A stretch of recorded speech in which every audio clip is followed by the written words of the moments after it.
রুনু গুহনিয়োগের সঙ্গে কাজ করা এই অভিজ্ঞতা বিরল কয়েকজন পুলিশ অফিসারের মধ্যে আছে। বলতেন যে দেখ, অনেক সময় আইনি কাজটা বেআইনিভাবে করে নিতে হয়। গুন্ডা দমন শাখা এদের নাকি চমকানোর একটা স্পেশালিটি থাকে। দেখুন, থাকে তো অনেক, করতে তো অনেক কিছু। হ্যাঁ, কষ্টকর, যে ভাঙছে না তাকে তো একটু ভাঙতে হবেই। সে ভাঙার জন্য কি কি ব্যবস্থা থাকতো? কোনোদিন গুলি চালাতে হয়েছে? হ্যাঁ, হয়েছে। কচুরি আর ছোলার ডাল দিয়েছে, বসে বসে খাচ্ছি, পাশে বডি পড়ে আছে। যখন লোকে পুলিশের সম্পর্কে বাজে কথা বলে তখন কি মনে হয়? কিছু এসে যায় না আমার। কেস ডায়েরিতে আজ আমাদের মধ্যে এমন একজন অতিথি যিনি কলকাতা পুলিশের ডিসি হয়ে রিটায়ার করেছিলেন, কিন্তু তার একটা অন্য পরিচয় আছে। এমন কিছু কাজ তিনি করেছেন কলকাতা পুলিশের গোয়েন্দা বিভাগে থাকাকালীন। প্রায় 25 বছরের দীর্ঘ অভিজ্ঞতা। অনিল কর, নমস্কার, আপনাকে স্বাগত আমাদের অনুষ্ঠানে। প্রথম যেটা জানতে চাইব, পুলিশের চাকরি পারিবারিকভাবে বা কোনোভাবে কোনো বাধা ছিল বা কোনো সমস্যা হয়েছিল? না, অ্যাকচুয়ালি আমার গ্র্যাজুয়েশনের পরেই আমি এই চাকরিটায় জয়েন করেছি। তখন বাবা আমার রেলওয়ে সার্ভিস করতেন, আমরা থাকতাম দামোদর বার্নপুরের কাছে। আচ্ছা। তো ওখানে আমার তখন ইচ্ছে ছিল রেলওয়ে সার্ভিস করব। রেলের ওই স্টেশন মাস্টার ASM এর পরীক্ষা হয়, যেটা রিক্রুটমেন্ট টেস্ট, তাতে পরীক্ষাও দিয়েছিলাম। তারপরে দেখলাম যে এটাও হচ্ছে, এখানে কলকাতা পুলিশের সাব ইন্সপেক্টরের পরীক্ষা দিয়ে দিলাম, পেয়েও গেলেন, ইন্টারভিউ হয়ে গেল। তারপরে হঠাৎ একদিন চলেও এলো চিঠি, অ্যাপয়েন্টমেন্ট লেটার। তো মার খুব ছিল, অবজেকশন ছিল যে না, এই পুলিশের চাকরি হবে না। ঠিক। তো বাবা তো আমাকে পাঠিয়ে দিলেন একজন সঙ্গে, ওনারই একজন স্টাফকে দিয়ে ব্যারাকপুরে ট্রেনিং কলেজে। পরে আমি জেনেছি সেখানে খুব ঝামেলা হয়েছিল ওই নিয়ে। বাবাকে অফিসের স্টাফরা বলছে, আপনি আপনার ছেলেকে পুলিশে ধরিয়ে দিলেন। তো বাবা বলছে, কেন? না তো। বলছে, না, ওই যে ম্যাডাম বলছিলেন, বাপ হয়ে ছেলেকে পুলিশে দিয়ে দিল। ও আচ্ছা আচ্ছা। তখন বাবা বলেছিলেন যে না, পুলিশে দিইনি, তবে তোমাদেরও ধরে নিয়ে যেতে পারে যে কোনো দিন। বাহ, ফ্যান্টাস্টিক। তো সেইভাবে তো জীবন শুরু হলো। হ্যাঁ। এই জয়েন করে তারপর কোথায় পোস্টেড হলো? জয়েন করে আমার তো 1 বছরের ট্রেনিং ব্যারাকপুর, তারপরে প্র্যাকটিক্যাল ট্রেনিং 1 বছর PTSে ছিলাম। তারপরে আমার ইন্টারভিউ হয়, আমাদের 5 জনকে, আমাদের ব্যাচের 5 জনকে নেওয়া হয়েছিল ARSে। তখন অ্যান্টি রাউডি সেকশন ছিল ইবির আন্ডারে, মানে মাইনেটা হতো ইবি থেকে, কিন্তু কাজ করতো ডিডিতে, DCDDর আন্ডারে। আচ্ছা, মানে এটা তো রেয়ার ঘটনা, মানে এখনকার দিনে তো অনেকে জানেই না। তারপরে ওটা চেঞ্জ হয়ে গেছে এখন। আচ্ছা। তো DCDD2 তখন ছিলেন প্রসূন মুখার্জি। আচ্ছা। উনি ইন্টারভিউ নিয়েছিলেন, মানে পরবর্তীকালে যিনি কলকাতা পুলিশের সিপি হন। তো উনি আমাদের ইন্টারভিউ নিয়েছিলেন, 7-8 জনের ইন্টারভিউ নিয়েছিলেন, 5 জনকে আমাদের সিলেক্ট করেছিলেন ARSের জন্য। আচ্ছা, ARS মানে গুন্ডা দমন শাখা, অ্যান্টি রাউডি স্কোয়াড। কলকাতা পুলিশের সব থেকে বলা হয় দুর্ধর্ষ এবং সুনাম বদনাম দুটোই আছে। কি দেখেছিলেন কাজ শুরু করতে গিয়ে? কাজ শুরু করতে গিয়ে তখন তো ঠিক ছিল। প্রথম দিকে আমার একটা ঘটনা মনে পড়ে। অ্যাকচুয়ালি এই চাকরিটা হয়তো আমার জন্যে ছিল না। আমার ভাষার একটু, মানে ইংরেজির উপরে একটু বলতে পারেন ন্যাক ছিল পড়ার। তো আমাদের প্রভাস চ্যাটার্জি বলে একজন ইন্সপেক্টর ছিলেন, উনি তৎকালীন যুগের MA ইন ইংলিশ। আচ্ছা। তা উনি পুলিশে চাকরি করতে এসেছিলেন। হ্যাঁ। তা আমি যখন প্রথম জয়েন করি, প্রথম 3-4 দিনের মধ্যেই আমাকে একটা এনকোয়ারি দিয়েছিলেন, যে একটা পেপার দিয়েছিলেন এনকোয়ারি করে রিপোর্ট দেওয়ার জন্যে। তো 2 দিন পরে আমি রিপোর্টটা ওনার কাছে সাবমিট করেছি। এনকোয়ারি করার পর উনি আমায় ডেকে পাঠালেন, ডেকে পাঠিয়ে বললেন, এখন থেকে ফাঁকিবাজি শিখে গেছো? আমি বললাম, তার মানে স্যার? বলছে, কাকে দিয়ে লিখিয়েছো রিপোর্ট? কেন স্যার, আমি নিজে লিখেছি। বলছে, কী পড়েছো তুমি, কতদূর লেখাপড়া তোমার? আমি বললাম যে স্যার BSc প্লেন। বললো, এটা তোমার লেখা? আমি বললাম, হ্যাঁ স্যার। তুমি আবার লিখতে পারবে এরকম? আমি বললাম, হ্যাঁ স্যার। অ্যাকচুয়ালি ঘটনাটা হয়েছিল, রিপোর্টটা ছিল 1.5 পাতার, তার ভিতরে 4টে সেন্টেন্স ছিল। আচ্ছা। তো ওইটাতেই ওনার স্ট্রাইক করে যে এটা কি করে হয়, মানে কম্পাউন্ড সেন্টেন্সেস অল আর। হ্যাঁ। 4টে সেন্টেন্সে পুরো 1.5 পাতা রিপোর্ট। তাতে উনি একটু ভেবেছিলেন যে হয়তো আমি মিথ্যে কথা বলছি। ঠিক, তারপরে ঠিক। যখন উনি আমার সঙ্গে কথা বলে সাবসিকুয়েন্টলি জানতে পারেন, হ্যাঁ, তখন উনি ওনার বাড়িতেও এই কথাটা বলেছিলেন। সেটা আমি পরে জানতে পেরেছি, আমার ছেলের সঙ্গে ওনার মেয়ের ছেলে পড়তো, আচ্ছা, তার কাছ থেকে। আচ্ছা। যে উনি বলেছিলেন যে এরম একজন আছে হ্যাঁ, যে এরম লিখতে পারে। যাক ভালো কথা। শুরু করলেন। তারপরে সেই সময় কি, কি ফেস করছিলেন? মানে এটা কোন সময়ে? এটা 80-র দশকে? হ্যাঁ, তখন ধরুন 79-এ জয়েন করেছি আমি ঠিক। এয়ারএসে। তারপরে তো ওই চলছিল মোটামুটি। তারপরে ওই 82-83-তে রুনুবাবুর, তখন আমাদের এখানে খুব মস্তানি শুরু হয়, মস্তানির ঝামেলা। তখন রুনুবাবুকে দিয়ে একটা স্পেশাল সেল তৈরি করা হয় রুনু গুহ নিয়োগীর আন্ডারে। আচ্ছা। তাতে উনি আমাদের সেই এই স্পেশাল সেলে গ্রুপটাকে আপনি নেন। ছিলেন। হ্যাঁ, কি, কি করতে আমাদের হতো? 3 জনকে নিয়েছিলেন এই 5 জনের ভেতরে। কি, কি করতে হতো? মেনলি বড় বড় মস্তানদের ধরা। তখন কলকাতাতে মস্তান গিজ করছে নাকি? হ্যাঁ। কিরকম, কিরকম মস্তান ছিল তারা? কতটা খতরনাক? হেমেন মণ্ডলকেও ধরেছি। আচ্ছা। হরি, হাত কাটা হরি, এরকম অনেক ছিল তখন। মানে আপনি যেখানে যাবেন 4টা-5টা পাবেন ভালোই। আচ্ছা, এদের মস্তানির স্টাইলটা কি ছিল? যেটা পরবর্তীকালে দেখেছেন মস্তানির স্টাইল কি বদলে গিয়েছিল? হ্যাঁ, কিরকম? পরে তো ওই সময়কার মস্তানরা কিরকম ছিল? লক্ষ্যটা এক, তোলাবাজি, লক্ষ্যটা এক। তখন সিস্টেমটা অন্যরকম ছিল, এখন অন্যরকমভাবে হয়ে গেছে। না, আমি একটা জিনিস জানতে চাইছি, তখনকার মস্তানদের নাকি অনেকে রবিনহুড একটা ইমেজ ছিল। সেটা কি ঠিক? কয়েকজন ছিল, 2-1 জন ছিল। যেরকম হেমেন মণ্ডল ছিল, হেমেন মণ্ডল সাহায্য করতো, অনেককে সাহায্য করেছে, পাড়ার বহু ছেলে মেয়ে। এদের ধরাটা এত কঠিন ছিল কেন, যেখানে একটা স্পেশাল সেল তৈরি করতে হলো? অ্যাকচুয়ালি এদের খোঁজ খবর পাওয়াটা খুব ডিফিকাল্ট ছিল, কোথায় থাকতো না থাকতো, কারণ এত বেশি শেল্টার ছিল। আচ্ছা। আর ইনফরমেশন পাওয়াটা খুব ডিফিকাল্ট ছিল ওদের। রাজনৈতিক আশ্রয়? না, রাজনৈতিক আশ্রয়টা সেরকম ছিল না, ছিল যেটা সেটা ভয়। আচ্ছা। তো মানে এরা সাধারণ মানুষের উপর তোলাবাজিটা কী করতো? সাধারণ মানুষের উপর করতো নাকি না পয়সাওয়ালা বড় লোকদের উপর? সাধারণ মানুষ, পয়সাওয়ালা, ওয়াগান ব্রেকিং, আপনার চিতপুর ইয়ার্ডের ওখানে সবই হেমেন চলতো। মণ্ডলকে ধরা হলো কি করে? মানে কীভাবে ধরা পড়েছিল? হেমেন মণ্ডলকে হুম। হেমেন মণ্ডলকে আমরা ধরেছিলাম, হেমেন মণ্ডলের ইনফরমেশন পেয়ে গেছিলাম আমরা। আচ্ছা। তা গিয়ে বাড়ির থেকেই ধরা হয়েছিল, যে বাড়িতে থাকতো। মানে যেখানে শেল্টার হ্যাঁ, নিয়েছিল আর কি? যেখানে শেল্টার নিয়েছিল সেখান থেকেই ধরেছি আমরা। ও, কোনো রকম বাধা? না, হেমেন মণ্ডল অ্যাজ সাচ সেরকম কোনো বাধা দেয়নি, কারণ ফ্র্যাঙ্কলি স্পিকিং হেমেন মণ্ডল কিন্তু রুনুবাবুকে চিনতো, আচ্ছা, খুব ভালোভাবেই চিনতো। আচ্ছা। মানে কি ভালোভাবে চেনা বলতে, মানে ব্যক্তিগতভাবে চেনা নাকি পুলিশ অফিসার হিসেবে জাদ্রেল? পুলিশ অফিসার হিসেবে। আচ্ছা, আচ্ছা। তো যার জন্যে ও জানতো যে রুনুবাবু কি করতে পারে। আপনারা কি জানতেন রুনুবাবু কি করতে পারে যদি ধরা না পড়তো? মেরে দিত হয়তো। এতটাই? হ্যাঁ, ওনার কাছে পারবো না বলে কিছু ছিল না, পারতে হবে। সেটা যে কোনোভাবে? সেটা কি এগেনস্ট ক্রিমিনাল? হ্যাঁ, এগেনস্ট ক্রিমিনাল। রুনু গুহনগির সম্পর্কে বিভিন্ন মতামত আছে, ওনার সাদা আছে, ওনার কালো আছে, সব দিক আছে। আমরা যদি জানতে চাই রুনু গুহনগি ব্যক্তিগতভাবে মানুষ কীরকম ছিলেন? ব্যক্তিগতভাবে মানুষ, উনি খুব কেয়ারিং ছিলেন, সাবঅর্ডিনেট এবং সাবঅর্ডিনেট সহকর্মীদের? এবং এদের প্রতি। আমার মনে আছে দুখানা ইনসিডেন্ট। একটা হয়েছিল আমার বিয়ের সময়। কি হয়েছিল?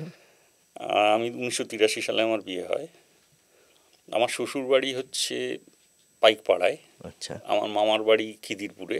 ওখান থেকে আমরা আসবো, আমার তো তখন থাকতাম কলকাতার বাইরে। ঠিক, সেই জন্য মামাবাড়ি থেকে আপনি হ্যাঁ, পাইকপাড়ায় আসবেন তো বরযাত্রী এবং হ্যাঁ, বর হিসেবে। বরযাত্রী, ওই বরের গাড়ি সাজিয়ে ভাজিয়ে আসছি। তো পেছনে আরেকটা অফিসের গাড়ি ছিল, সেই গাড়িটায় আমাদের পরের ব্যাচেরই প্রতাপ মিত্র বলে একজন ছিল, আমাদের সঙ্গেই এই একই গ্রুপে ও ছিল। হঠাৎ মানিকতলার কাছে এসে ও গাড়িটাকে দাঁড় করিয়ে বললো যে, গুরু আমার গাড়িতে চলে এসো। মানে বরের গাড়ি ছেড়ে, সেই সাজানো গাড়ি ছেড়ে আপনি পুলিশের গাড়িতে উঠে আসবেন? হ্যাঁ, আমি বললাম কেন?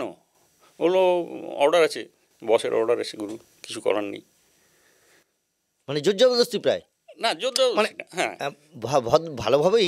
মানে, কিন্তু বরের গাড়ি ছেড়ে আমি আপনাকে তখনই আসতে হবে বুঝেছি পুলিশের। কিছু একটা আছে। আচ্ছা, আমি উঠে পড়লাম, গিয়ে বরের গাড়িতে আমার মেজদা বৌদি ওরা রয়েছে, বরের গাড়িতে বর নেই। বর নেই। এবারে বরের গাড়ি সোজা মেন রাস্তা দিয়েই গেল, হ্যাঁ, আমাদের গাড়ি ঘুরে ঘুরে গেল। আচ্ছা। পরে শুনলাম যখন ওখানে গিয়ে গাড়ি দাঁড়িয়েছে দেখে বর নেই। তাতে তাতে বৌদির বাড়ির লোকেরা কি ভাবলেন?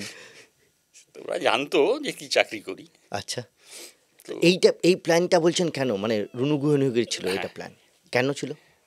কারণ ওই সময় আমরা বেশ কিছু মস্তানকে ধরেছিলাম যারা পাইকপাড়া এলাকায় কাজ করতো। আচ্ছা, তাদের কাছে খবর গেলে অ্যাটাক হতে পারত। হতে পারে, রিস্ক নেননি উনি, এতটাই উনি এতটাই খেয়াল কেয়ারিং। রাখতেন। আরেকটা কি ঘটনার কথা বলছিলেন? আর একটা হয়েছিল, সাহেব শঙ্কর বলে একজন ডাকাতকে ধরেছিলাম, ব্যাংক ডাকাতকে। ধরতে গিয়ে আমরা লাস্ট ওর খবর যখন পাই যে একটা গাড়ি একটা গ্যারেজে রাখতো, সেটা এখন যেটা করুণাময়ী সল্টলেকে, তখন তো এরকম অবস্থা ছিল না, তখন কাশ জঙ্গল ছিল। আর বাঁদিকে একটা মাদার ডেয়ারি ডিপো ছিল, তার পাশে একটা গ্যারেজ ছিল। আচ্ছা, ওই গ্যারেজে ও গাড়িটা রাখে, ভোরবেলায় 6টা থেকে 6:30টার মধ্যে গাড়িটা নিতে আসে ও। আচ্ছা, তা আমরা ওইখানে ঘোরাঘুরি করছিলাম গাড়ি নিয়ে, হঠাৎ দেখলাম গাড়ি বের খবর করছে। ছিল? হ্যাঁ, মানে ওর গ্রুপের অন্য কেউ ধরা পড়েছিল, তাদের কাছ থেকেই জেনেছিলাম। এবারে আমরা যখন ওকে ধরবো বলে যাই, গাড়ির থেকে নামি, ও দেখে বুঝতে পেরে ওই ছোট রেলিংটা টপকে কাশ জঙ্গলে ঢুকে যায়।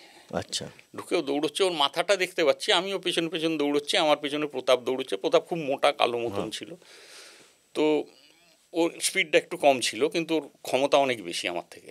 যাই হোক, দৌড়োতে দৌড়োতে হঠাৎ আমি ওকে ধরতে গেছিলাম, খুব কাছে চলে এসেছিলাম, তো হঠাৎ দেখলাম বাঁ পায়ের তলায় মাটি নেই আচ্ছা, আমার। আমি পড়ে গেলাম, কিন্তু পড়লাম ওর ঘাড়ের ওপরে।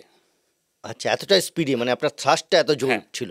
হ্যাঁ, এইবারে ও পড়ে গেছে আমার আমার তলায়।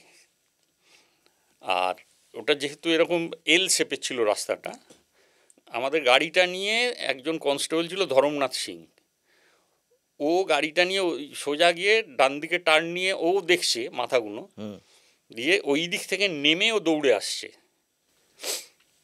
তো আমি যখন পড়েছি তার কয়েক সেকেন্ডের মধ্যেই ধর্মনাথও চলে এসছে, এদিক থেকে প্রতাপও চলে এসছে। তো ধর্মনাথ সিং ওকে তুললো, কাঁধের ওপর তুলে একবার ঘুরিয়ে মাটিতে ছুঁড়ে ফেলে দিল। হ্যাঁ, আসামিটাকে। এ তো আমরা পালোয়ানদের হ্যাঁ, লড়াই। পালোয়ানই ছিল। তারপরে আমাকে এক বগলে আমাকে ধরলো, আর এক হাতে ওকে ঝুলিয়ে, কলার ধরে ঝুলিয়ে নিয়ে চলে গেল বাপরে বাপ। গাড়িতে। এবারে আমার তো পা ভেঙে গেছে, আমি কাতরাচ্ছি অফিসে শুয়ে। তো রুনুবাবুর কোয়ার্টার তো ওপরেই ছিল লালবাজারে, উনি নেমে এলেন।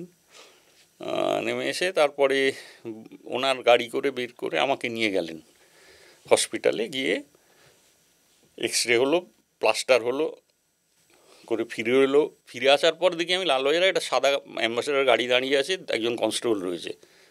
আমাকে ওই গাড়িতে তুলে দিয়ে বললো বাড়ি চলে যা। সব কিছু অ্যারেঞ্জমেন্ট উনি নিজেই করছেন। এই রুনুবাবুর এত কথা বলছেন, রুনুবাবু সম্পর্কে তো আরও অনেক কিছু শোনা যায়, আপনাকে নাকি অনেকবার মারার চেষ্টা হয়েছিল। হ্যাঁ, এটা আমার চাকরি জীবনে হয়নি, আমার আগে ঘটেছিল। আমি শুনেছি আমার সিনিয়র যারা আছেন তাদের কাছ থেকে। কি কি হয়েছে একটু? একবার হয়েছিল, ওই বো স্ট্রিটে একটা বিয়ে বাড়িতে গিয়েছিলেন, সেখানে হঠাৎ একজন সামনে চলে আসে চাদর গায়ে দিয়ে, শীতকালে 9mm পিস্তল বের করে গুলি চালায়, কিন্তু বুলেটটা আটকে যায় কোনো কারণে, বুলেট ফায়ার হয়নি, বেঁচে গেলেন। হ্যাঁ বেঁচে গেলেন। আর একবার হয়েছিল, ওনার কোয়ার্টারটা ছিল লালবাজার সেন্ট্রাল লকআপের ওপরে দোতলায়, পেছনের গলি থেকে ওনার বারান্দাখানা গ্রেনেড ছোঁড়া হয়েছিল, গ্রেনেড ফাটেনি, সেবারও বেঁচে গেলেন। একবার হয়েছিল ওনার গাড়ির পেছনে বোম মারা হয়েছিল, পেছনে ডিকি উড়ে গেছিল, ওনার কিছু হয়নি, উনি সামনে বসতেন, মানে অ্যাম্বাসাডার। বাপরে, এরকম অনেক ঘটনা শুনেছি আমি। এগুলো এমনি চাকরি জীবনে কি এই যে এবার তো আমরা এই হোয়াইট পোর্শনটা দেখলাম বা শুনলাম আপনার কাছ থেকে, বেশি খারাপ দিক নিয়ে যে লোকে বলে, সেটা কি কিছু জানতেন বা শুনেছেন? খারাপ দিক বলতে, যে কোনো জিনিসকে আপনি খারাপ দেখতে পারেন, আমি ভালো দেখতে পারি, আপনি ভালো দেখতে পারেন, আমি খারাপ দেখতে পারি, এটা এইভাবে ঠিক বলা যায় না।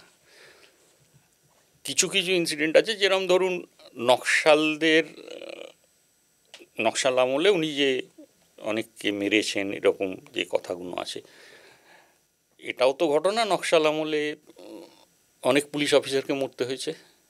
ঠিক। পুলিশ অফিসারদের কী দোষ ছিল? তারা তো বুর্জোয়া নয়। কজন বুর্জোয়া মারা গেছে হিসেব মতো ওনাদের। ফলে যেটা হয়েছে, আপনি বলছেন যে একদিক থেকে দেখে ওনার বিরুদ্ধে কথা বলা হয়েছে, হ্যাঁ, এবং সেটাই প্রচারে এসছে। না প্রচারে তো আসবে, সে দেখুন যার যেখানে ইন্টারেস্ট আসবে সে সেখানে প্রচার করবে, এটা নিয়ে কিছু বলা উচিত নয়। আমি যেটা দেখেছি আমি বলছি, আপনি যদি খারাপটা দেখে থাকেন আপনি বলতেই পারেন, সেটা তো খুব ভালো। এই কাজগুলো করতে করতে কাজ শিখছেন। সেই সময় 80-র দশকে তো কলকাতায় যেমন আপনি বললেন যে মস্তানদের একটা রাজত্ব তৈরি হয়েছিল এবং তাদের ধরার জন্য স্পেশাল সেল, সেই সময় তো প্রচুর ডাকাতিও হচ্ছিল। হ্যাঁ, সাবসিকুয়েন্টলি এই মস্তানরা মোটামুটি ধরা পড়ে কিছুটা যখন কমে যায় তখন আমরা ডাকাতি ডিটেকশনের দিকে নজর দিলাম। সেটা এআরএসএ থেকেই? না, ওই এআরএসের ভেতরে স্পেশাল সেল একটা ছিল আচ্ছা আমাদের। আচ্ছা। যারা আমরা বসতাম এআরএস অফিসে, কিন্তু সেলটা আমাদের আলাদা, মানে আমাদের কাজটা কমপ্লিটলি আলাদা, এআরএসের সঙ্গে কোনো সম্পর্ক মানে ছিল না। অনেকটা স্পেশাল অপারেশন গ্রুপ টাইপ আর কি, যে মানে যারা যে কোনো ক্রাইম হবে সেটার এগেনস্টেই তারা কাজ করবে। তো সেই সময় ডাকাতদের ধরার কোনো ঘটনা আছে, বা কোনো একটা ঘটনা সেই সময় তুষার বা এরকম কোনো একজন না, নটোরিয়াস? তুষার তো পরে, আমি বলছি এই সাহেব শঙ্করের সময় হ্যাঁ। না খুব মজার ঘটনা হ্যাঁ, ঘটেছিল। সেটা বলুন। সাহেব শঙ্করকে ধরেছিলাম, ওদের গ্রুপের আর একটা ছেলের নাম ছিল, নামটা আমি ভুলে যাচ্ছি, ওকে নিয়ে আমাদের যাওয়ার কথা। আর একটা আসামি তারাতলায় কোনো একটা কারখানায় চাকরি করে, আচ্ছা সেখানে যাব আমরা ধরতে। আচ্ছা, মানে ডাকাতিও করছে আবার চাকরিও করছে। হ্যাঁ, তো আমরা গিয়ে পৌঁছেছি, তো আমাদের সঙ্গে বিশ্বনাথ মাহাতো বলে একজন কনস্টেবল ছিল, রোগা একদম। তো ওকে আসামিকে দিয়ে আমরা বলেছি তুমি থাকো গাড়িতে। মানে যে আইডেন্টিফাই করে দেবে আইডেন্টিফায়ারকে রেখে দিয়েছেন? না, আচ্ছা কনস্টেবল উইথ দ্যাট আসামি। আচ্ছা আসামি ওই জায়গাটা দেখাবে আমায়। আচ্ছা, জায়গাটা দেখবে। এবারে আমরা ঢুকে পড়েছি ফ্যাক্টরির ভেতরে। ঢুকে খুঁজতে খুঁজতে হঠাৎ দেখি যে পেয়েছি, ও দৌড়ে পালাচ্ছে, পালিয়ে আমরা ধরে নিয়েছি। একখানা পাঁচিলে একখানা ফোকর মতন ছিল, ওই দিকে দৌড়চ্ছিল, আমরা ধরে নিয়েছি ওকে ভেতরে। ধরে ঘুরে দেখি বিশ্বনাথ মাহাতো আমাদের সঙ্গে, কনস্টেবল। আসামি কোথায়? বললো স্যার কোথায় গেল আমি জানি না, ও তো বেরিয়ে গেল। মানে আসামিকে তো দিয়েছেন ওকে পাহারা দেওয়ার জন্য। এবারে আমরা বেরিয়ে এসেছি বাইরে, হ্যাঁ, দূর থেকে দেখি আসামি বলছে স্যার আমি আছি, এখান দিয়ে পালানোর রাস্তা আছে বলে আমি এখানে দাঁড়িয়ে আছি। মানে আসামি নিজে গার্ড দিচ্ছে যাতে আরেকটা আসামি না পালিয়ে যেতে পারে। ও জানে যে ওখান দিয়ে পালানোর একটা রাস্তা আছে, সেটা তো আমরা জানতাম না, সেই জন্য ও ওখানে চলে গেছে। কি বলছেন আপনি? তখন এরকম ছিল? এটা কি মানে জানি না, আমি সেই সময় বোধহয় অপরাধের মনস্তত্ত্ব বোধহয় এরকমই ছিল, যে ধরা পড়েছি যখন তখন। আসলে কি ছিল জানেন তো, আমরা আমাদের একটা জিনিস মেনটেন করতাম, সেটা হচ্ছে যে আসামিকে ধরে, তখন মারামারি তো খুব হতো, সেটা তো ঘটনাই, কিন্তু জেনারেলি আমরা মারতাম না যদি আসামি কোঅপারেট করে। আচ্ছা। এবং আমাদের সঙ্গে ওরা গল্প করতো, চা খেলে চা খাওয়াতাম, ডিম টোস্ট খাওয়াতাম, আমরা করতাম এগুলো, যার জন্য ওরাও খুব ফ্যামিলিয়ার হয়ে যেত। আর ফ্যামিলিয়ার হয়ে যেত বলেই তুষার হালদারকে আমরা ধরতে পেরেছি। কীরকম? এই কেসেরই আসামি সাহেব শঙ্করের গ্রুপের একটা আসামি ছিল, তাদের ট্রায়াল চলছে তখন। এদিকে আবার বেশ কিছু ব্যাংক ডাকাতি হয়ে গেছে। আচ্ছা, মানে আপনারা ভেবেছেন স্বস্তি, অনেকে ধরা পড়ে গিয়েছে, হবে না। বেঙ্গল এলাকায়, আমাদের এলাকায় বেশ কিছু, কিন্তু তার মধ্যে আবার ডাকাতি। তো একদিন এরকম আমার অন্য একটা ট্রায়াল চলছিল, আমি আলিপুর জজ কোর্টে গিয়েছিলাম, সেখানে একটা চায়ের দোকান ছিল, আমাদের চা ফা খেতাম ওখানে, এখনো আছে সেই দোকান। হ্যাঁ। এবারে আসামিদের যারা নিয়ে যায় আরিফের সিপাহীরা, ওরাও আসামিরা চা খেতে চায়, ওরাও নিয়ে যায় ওখানে। হঠাৎ দেখি একটা, এই কেসের আমি যাদের ধরেছিলাম অন্য জায়গায় কেস চলছিল, তার অন্য কোর্টে, সে বলছে ও স্যার, কী হলো? বলছে চা খাওয়াবেন? আয় চা খা। ওদের সিপাহীকে বললাম, নিয়ে এলো, ওদের সবাইকে চা ফা খাওয়ালাম। যেতে যেতে আমায় বলছে যে স্যার দক্ষিণেশ্বরে ব্যাংক ডাকাতিতে স্টেন গানের মতন একটা আর্মস ইউজ হয়েছে শুনলাম। আমি বললাম হ্যাঁ হয়েছে তো। বললো ওটা আমি জানি স্যার কার কাছে আছে। কি হয়েছিল ডাকাতিতে প্রথমে একটু শুনে নি।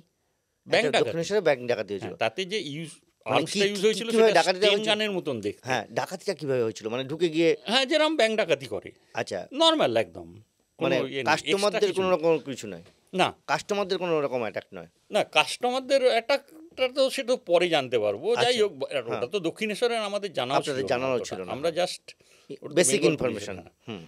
আমরা জাস্ট শুনেছিলাম যে এরকম একটা আর্মস ইউজ হয়েছে, মানে স্টেন গানের মতো। তো আমি বললাম কার কাছে? বললো যে স্যার তুষার হালদারের কাছে আছে এরকম একটা আর্মস ওদের গ্রুপে। আচ্ছা, তুষার হালদারকে কোথায় পাবো? বললো সে জানি না স্যার, তবে পিন্টু বলে একটা ছেলে আছে, ওর মদের ঠেক আছে উল্টোডাঙা 9 নম্বর বাস স্ট্যান্ডের পেছনে, ওইখানেও মদ খেতে আসে। আচ্ছা, আমি বললাম যে ঠিক আছে। তা আমাদের এক কনস্টেবল ছিল কালাচাঁদ, কালাচাঁদ উল্টোডাঙায় থাকতো, মানে হেন খবর নেই ওই এলাকার যেটা ওর কাছে থাকবে না, আচ্ছা, এরকমই রিসোর্সফুল।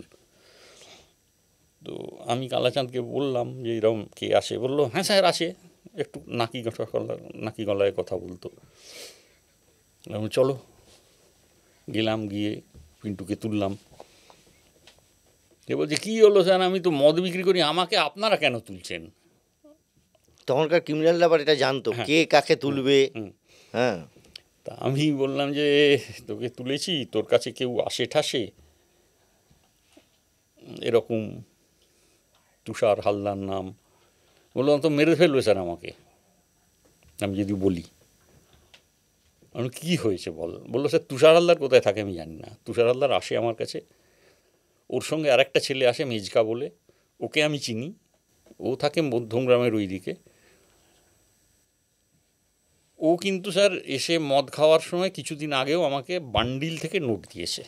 আচ্ছা, 2 2 4 হলো এটা। বান্ডিল থেকে নোট দেওয়া মানে ব্যাংক থেকে বার করা কারেন্সি। তা আমি বললাম যে তোকে দেখিয়ে দিতে হবে। বললো স্যার মেরে ফেলবে আমাকে। আমি ঠিক আছে, তোকে আমি বন্ধ করে রাখবো, তুইও বন্ধ থাকবি 3 মাস, তারপরে তুই বেরোবি বেল পেয়ে। মানে আলটিমেটলি ওকে একটা সিকিউরিটি দেওয়া, পুলিশের কাছে থাকলে সিকিউর যেটা বলা হয়। মানে ও জেলে আছে, হ্যাঁ, যদিও খবর দিত তাহলে তো জেলে থাকতো না, তাহলে তো বাইরে থাকতো। ঠিক। তো ওই সময়ের ওকে বললাম, উনি বললেন যে ঠিক আছে ওকে রেখে দে। ওকে এখানে কেসে অ্যারেস্ট দেখিয়ে রেখে দেওয়া হলো। 3 মাস ওর ফ্যামিলি আমরা চালিয়েছিলাম, তারপরে ওকে বেল করে দেওয়া হয়। তো ও তখন ওই মেজকাকে দেখিয়ে দিয়েছিল মেজকার বাড়ি। আচ্ছা, মেজকাকে তুলে আমরা গেলাম তুষার হালদারের বাড়ি ভোরবেলায়, তখন 6টা বাজে। তুষার হালদারের বাড়ি হচ্ছে খড়দা, একটা খাল ছিল, খালের ওপারটায়। তো গিয়ে দেখলাম নেই বাড়িতে কেউ। ওর মা বাবাকে জিজ্ঞেস করা হলো, ওনারা বললেন যে ও তো শ্বশুর বাড়ি আছে। শ্বশুর বাড়ি কোথায়? বেলঘরিয়া। তখন 7টা 7:30 বাজে ভোর। হ্যাঁ, বেলঘরিয়ায় গেলাম। বেলঘরিয়ায় গিয়ে দেখলাম 2তলা বাড়ি, বিশাল পাঁচিল ঘেরা, দরজা ভেতর থেকে বন্ধ। তা আমরা ভাবছি কী করে ঢুকবো, হঠাৎ দেখলাম ভেতর থেকে দরজা খুলে গেল, আর ভেতর থেকে কে বেরোলো? আমাদের এক সিপাই, হরেন্দ্র মিশির। মানে পাঁচিল লোককে ঢুকে পড়েছে। ও আচ্ছা আচ্ছা আচ্ছা আচ্ছা। সে কোনখান দিয়ে ঢুকেছে জানি না, তবে পরে দেখে শুনলাম একটা গাছ ছিল, গাছের উপর উঠে পাঁচিল লোককে ঢুকেছে। মানে এই হচ্ছে আমাদের তখনকার সিপাহীদের অ্যারেঞ্জমেন্ট। তো 2তলার উপরে একটা ঘর, ওর শ্বশুর মশাই বললেন যে ওই ঘরে আছে। গেলাম, গিয়ে দরজা নক করলাম, দেখলাম গেঞ্জি পরে পায়জামা পরে বেরিয়ে এলো। বেরিয়ে এসে প্রথম কথা বললো আপনারা এসে গেছেন, চলুন যাচ্ছি বলে একটা পাঞ্জাবি পরলো, বউকে বললো আমার কবে ফিরবো জানি না, যাচ্ছি। ব্যাংক ডাকাত, হ্যাঁ, দুর্ধর্ষ ব্যাংক ডাকাত, স্টেন গান ইউজ করছে সেই সময়। তো ওকে নিয়ে আমরা এলাম, এসে লালবাজারে রুনুবাবুর যে ঘরটা ছিল সেই ঘরেই বসলাম, ট্রাম লাইনের বারান্দার দিকে ঢুকে বসে আমি ওকে বলছি যে কটা কী করেছিস বল, বলে আমি ওকে একটু ভয় দেখানোর চেষ্টা করছি যে এখানে সাহেব শঙ্করও 5খানা ব্যাংক ডাকাতি করে বলে গেছে। কিন্তু ওর উত্তর হলো প্রথম যে একটা সিগারেট দেবেন। এতটাই কুল। ওকে ধরা পড়ার থেকেই তো আপনি দেখছেন এরকম। হ্যাঁ একদম চুপচাপ। ওর একটা সিগারেট দিলাম, সিগারেটটা ধরালো, ধরিয়ে বলো স্যার কে সাহেব শঙ্কর? আমি চিনি না, 5টা নাকি কটা ব্যাংক ডাকাতি করেছে, আমি 13টা ব্যাংক ডাকাতি করেছি। আমি ভাবছি মিথ্যে কথা বলছে। আপনারাও জানতেন না? না। বলে তখনও আমি বললাম যে লিখে দিতে পারবি কোথায় কোথায় করেছিস? কাগজ দিন। কাগজ কলম দিলাম, লিখতে শুরু করলো। প্রথম করেছে বেলঘরিয়ায় ব্যাংক ডাকাতি ইন দ্য ইয়ার 78, সেটা থেকে শুরু দিয়ে শেষ পর্যন্ত লিখলো। সবথেকে বড় জিনিস হচ্ছে বেলঘরিয়া ব্যাংক ডাকাতির সময় ওরা কিছু কাস্টমারের ঘড়ি, পেন এই সমস্ত নিয়েছিল, মানে শুরুতে জীবনের শুরুর ডাকাতিতে। সেই ঘড়িটা কি ঘড়ি সেটাও লিখলো, কি মেকের ঘড়ি এবং কার কাছে সেটা আছে। আমি রুনুবাবু তো খবর পেয়েছেন, রুনুবাবু কোয়ার্টার থেকে আসবেন। তা ইন দ্য মিন টাইম দেখলাম যে তখন আমাদের ডিসিডিডি ছিলেন শফি সাহেব এসছেন। তা আমি মানে দরজার দিকে মুখ করে বসে আছি আর ও আমার দিকে মুখ করে বসে আছে। হ্যাঁ, মানে ওই রুনুবাবুর ঘরটার মধ্যে, মানে যেটা ট্রাম লাইনের দিকে একদম লালবাজার ঢোকার আগেই, যে একদম ডিডি বিল্ডিং এর ওইখানটায়। হ্যাঁ, তো আমি উঠে দাঁড়াতে গেছি, এরম এরম করে আমায় বললেন বসতে। তারপরে এরকম করে ডাকলেন আমায়, আমি বাইরে বেরোলাম, বললাম যে কিছু বলছে? আমি বললাম স্যার এই বলছে। বললো গো অন, তোমার কনফিডেন্সে আছে, তুমি কথা বলে যাও, আমি ঢুকবো না। বলে জাস্ট টার্ন করতে গিয়ে আমার কাঁধে হাত দিয়ে বললেন থ্যাংক ইউ অনিল। আমি চলে যাওয়ার আগে কাজটা হলো। চলে যাওয়া মানে? ওনার ট্রান্সফার হয়ে গেছিল। আচ্ছা। তারপর দিনই উনি চলে যান। আচ্ছা। তো আমি সেই দেখেছিলাম যে তুষার হালদার একটা আলাদা জিনিস। আচ্ছা, একে তো মানে এই তুষার হালদারকে তো আপনার কিছু করতেই হলো না, ও নিজেই বললো সবটা? কিচ্ছু করতে হয়নি। আর এতটা আপনার কি মনে হয় কোনো একটা জায়গায় যে এই ধরনের যারা ডাকাতির সঙ্গে যুক্ত, এই যে তুষার হালদারের মতো ক্যারেক্টার, সঠিক পথে নিয়ে যাওয়ার যারা হয়তো অনেক ভালো কিছু করতে পারতো যদি সত্যি অন্য কোনো, মানে যে লাইনেই যাবে সেটাতেই ও একটা ভালো জায়গায় পৌঁছতে পারতো। আচ্ছা, এই কথা বলতে বলতে আবার একটা ফিরে যায় আরেকটা জায়গায়। আপনি বলছিলেন যে এই যে উল্টোডাঙায় যে মদ বিক্রি করতো পিন্টু, যাকে আপনারা তুলে নিয়ে 3 মাস তাকে জেল খাটিয়েছিলেন জাস্ট তাকে বাঁচানোর জন্য। তাকে বাঁচালেন, ঠিক আছে, সে বিপদে পড়ে না। 3 মাস ধরে তার পরিবারকে চালিয়েছিলেন আপনি বলছিলেন। পরিবারকে চালানো মানে? আমরাই চালিয়েছি। কিভাবে সেটা হয়? আমাদের একটা ফান্ড থাকে, সোর্স মানি, সেটা থেকেই ওকে দেওয়া হয়েছিল। সোর্স মানিটা কিন্তু খুব একটা খারাপ অ্যামাউন্ট নয়, ইটস বিগ অ্যামাউন্ট। মানে যেহেতু আপনাদেরকে হেল্প করছে, হ্যাঁ, সেই কারণেই ওটা তাকে ইউটিলাইজ করা হয়েছে তার পরিবার। এই যে এই মানসিকতাকে কলকাতা পুলিশের চিরকাল, যে এই ধরনের যারা হেল্প করবে ক্রিমিনাল হলে, পিন্টু তো আসলে ক্রিমিনাল একজন। হ্যাঁ, আমার মনে হয় এটা এখনও আছে। আর তখন একটা জিনিস ছিল, শুনুন, তখন আমরা একটা কথা বলতাম, অনেকে আমাদের বলতো যে ক্রিমিনালের সঙ্গে নেক্সাস আছে, তাতে আমরা একটা কথাই বলতাম যে আমাকে কিন্তু তখন তো এত টেকনিক্যাল ছিল না, না সার্ভিলেন্স, গ্যাজেটস, এত সায়েন্টিফিক এভিডেন্স, এত কিছু, মোবাইল ফোন, না কিছু না, সিসি ক্যামেরা। তো তখন ইনফরমেশনটা কে দেবে? ডাক্তার, ইঞ্জিনিয়ার, চার্টার্ড অ্যাকাউন্টেন্ট তো দেবে না এসে আমায় তো দেবে ক্রিমিনালি। তো তাকে যদি আমি, তার সঙ্গে যদি আমার কোনো র্যাপও না থাকে, সে কেন দেবে আমাকে? ঠিক, এটা তো গুরুত্বপূর্ণ। সোর্স নেটওয়ার্ক, সোর্স নেটওয়ার্কটা সোর্স সেই হবে যার ক্রিমিনাল ব্যাকগ্রাউন্ড রয়েছে বা ক্রিমিনাল নেটওয়ার্কের মধ্যে তার যাতায়াত আছে। এরকম সোর্স কখনো পুলিশের এই যে কানেকশনস, হ্যাঁ, সেটাকে করেছে অনেকে। কীরকম করেছে আমি শুনেছি, আমার ইয়েতে আসেনি, আমি শুনেছি অনেকে এক্সপ্লয়েট করেছে এটা নিয়ে।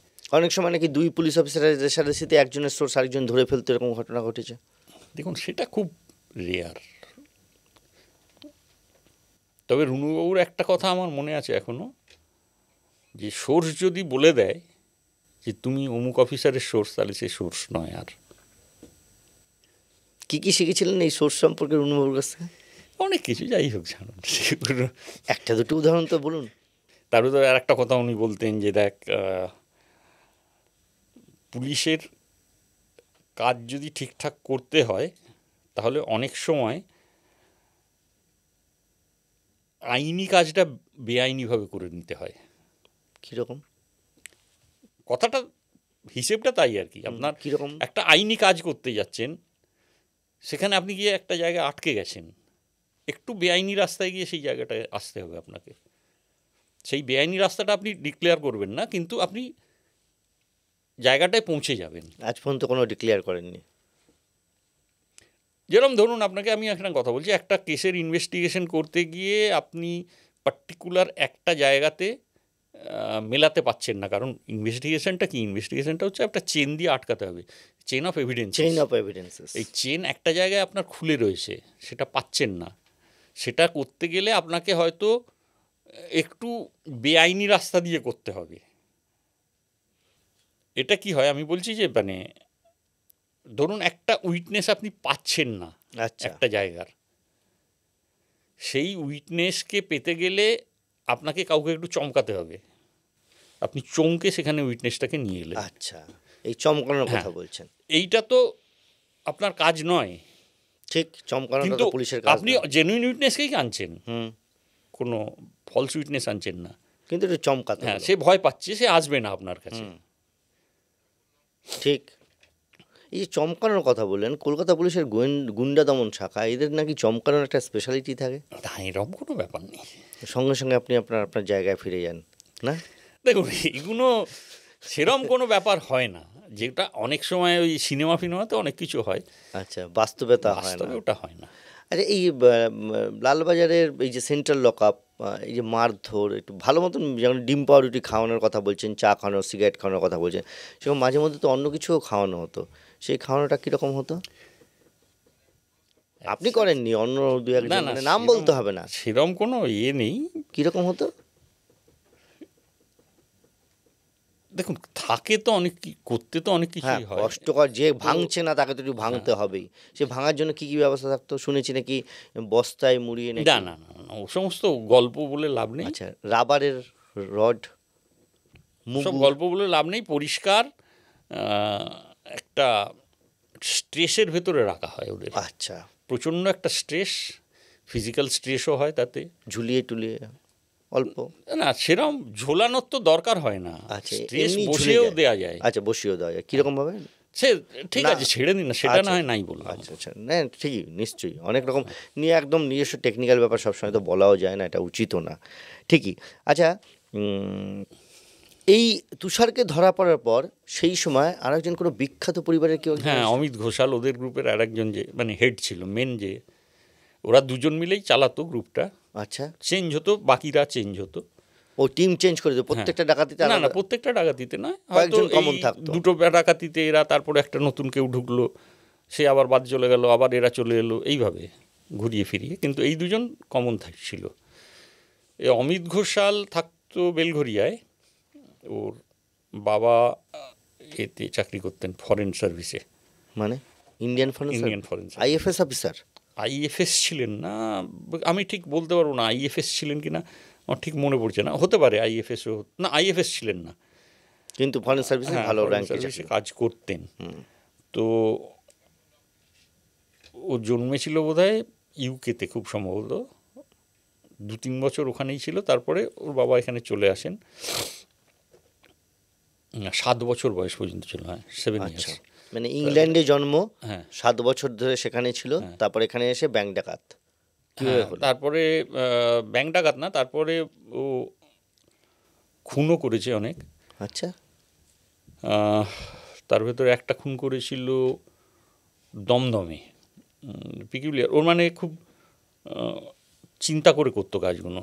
মানে ছেলেটাকে প্রথমে একটা ওই রেল লাইনের ধারে একটা ঝুপড়িতে থাকতো, সেখানে মদ খাইয়েছে সেই ছেলেটিকে, খাইয়ে ওকে বসিয়ে দিয়েছে, মেরে মানে মদ খাইয়ে একদম নেশা করে বসিয়ে দিয়েছে। একটা বোম ওর কোলে রেখে তার উপরে একটা ওই স্টিক মতন পলতে দিয়ে তাতে আগুন লাগিয়ে চলে যায়, কিছুক্ষণ পর ব্লাস্ট হয়, মারা যায়। বাপরে বাপ, তার মানে তো এই তুষারের মতো এ তো আরো ঠান্ডা মাথা। হ্যাঁ, আরও ঠান্ডা মাথা। ওর নিজে বুলেট তৈরি করতো, মানে বুলেট? হ্যাঁ, বুলেট কিভাবে তৈরি করে? Bullet cartridge. কার্টিজ কি করে তৈরি করে? এখনো তো কার্টিজ কোথাও তৈরি হয় না। না, কার্টিজ কীভাবে তৈরি সব বলা করতো? হয় সরকারি অর্ডিন্যান্স ফ্যাক্টরি বা হ্যাঁ, ওখান না, থেকে। ও তৈরি করতো যেটা, সেটা হচ্ছে ওই খালি কার্টিজ কেসগুলো কিনে নিয়ে যেত। আচ্ছা, ওগুলো তো বিক্রি হয়, হ্যাঁ, খোলগুলো। খোলগুলো হুম।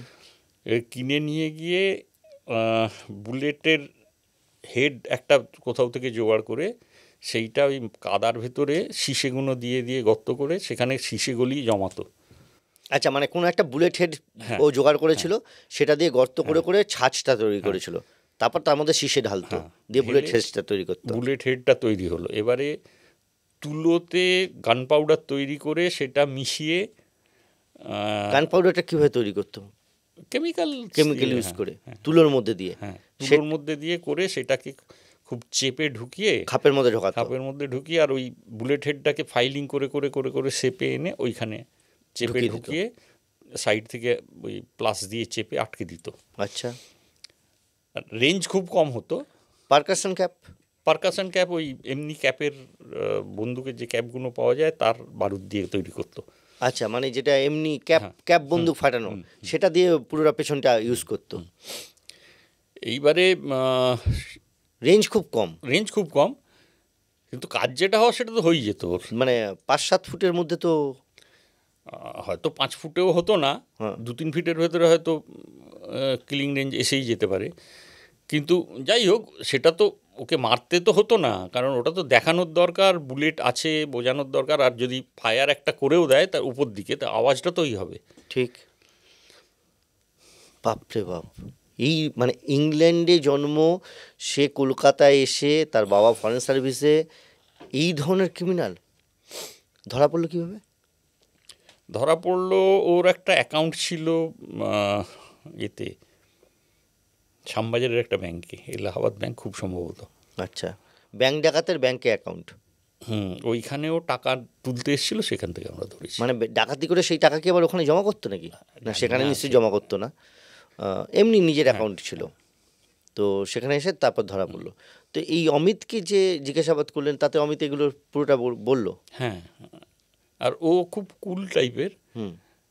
সবসময় খুব শ্রুড একদম। আচ্ছা।